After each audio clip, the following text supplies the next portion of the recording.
সন্ত্রাসকে টিকিয়ে রাখতে চায়, কিন্তু আমরা বলেছি গণ অভ্যুত্থানের পরে এত মানুষের জীবন দেওয়ার পরে তারা যদি মনে করে তারা আগের পুরাতন রাজনীতি করবে, তাহলে এটা এত সহজ হবে না। গণ অভ্যুত্থানের শক্তি এখনো কাছে আছে, এখনো তাদের গর্জন রয়েছে।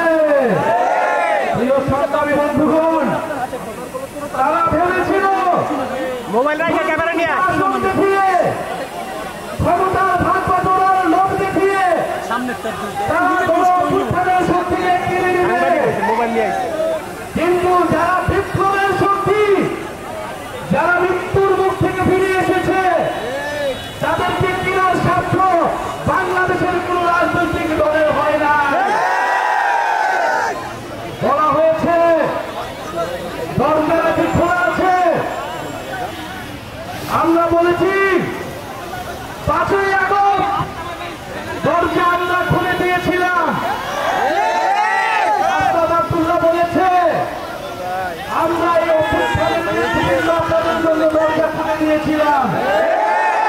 5ই আগস্ট আমরা বলেছিলাম আসুন জাতীয় সরকার করি, দেশটাকে পুনর্গঠন করি, সকল বিভাজন সবকিছুর উঠে গিয়ে বাংলাদেশকে নতুন করে গড়ে তুলি।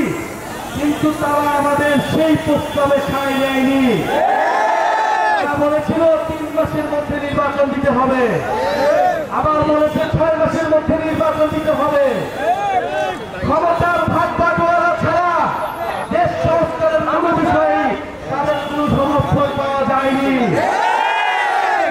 আমরা বলেছিলাম আমরা দেশের ভিতরে শত্রু তৈরি করতে চাই না, আমরা ঐক্যবদ্ধভাবে দেশ পুনর্গঠন করতে চাই। আমরা এখনো বলছি নির্বাচনী ভাগ বাটোয়ারা নয়, দেশ সংস্কারে আমাদের দরজা এখনো খোলা আছে। এবার দরজা বন্ধ হয় তাহলে জনগণ আপনাদেরকে আর ক্ষমা করবে না।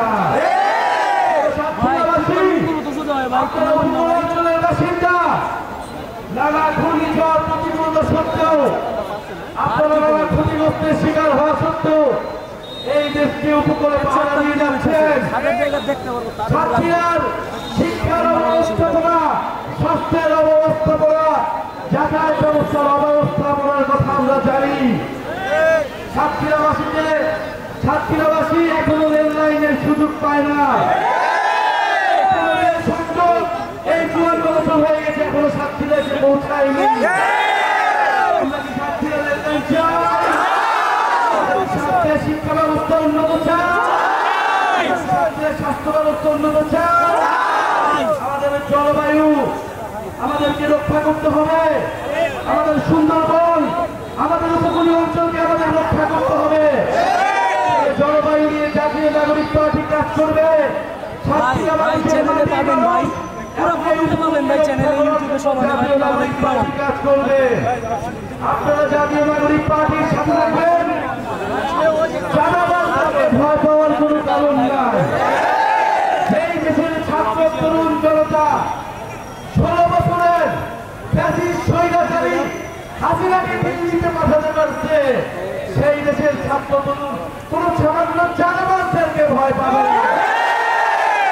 প্রিয় সংগ্রামী বন্ধুগণ, ঐক্যবদ্ধ হন, নতুন করে প্রস্তুতি নিন। বাংলাদেশ রাষ্ট্রকে আমাদেরকে ইনসাফের ভিত্তিতে বৈষম্য বিরোধী এবং দুর্নীতি বিরোধী রাষ্ট্র হিসেবে গড়ে তুলতে হবে। আমাদের শহীদরা রক্ত দিয়েছিল, ছাত্রীরা মানুষ রক্ত দিয়েছিল, সেই সকল স্বপ্ন বাস্তবায়ন করতে হবে। আমাদের আন্দোলনের যে মর্যাদা, যে অধিকার, সেই অধিকার রক্ষা করতে হবে। আমি যারা আজকে এই জাতীয় নাগরিক পার্টি, বৈষম্যবিরোধী ছাত্র আন্দোলন, জাতীয় যুব শক্তি এবং জাতীয় শ্রমিক ইউনিয়নের যারা আজকে প্রোগ্রাম বাস্তবায়নে সহযোগিতা করেছেন,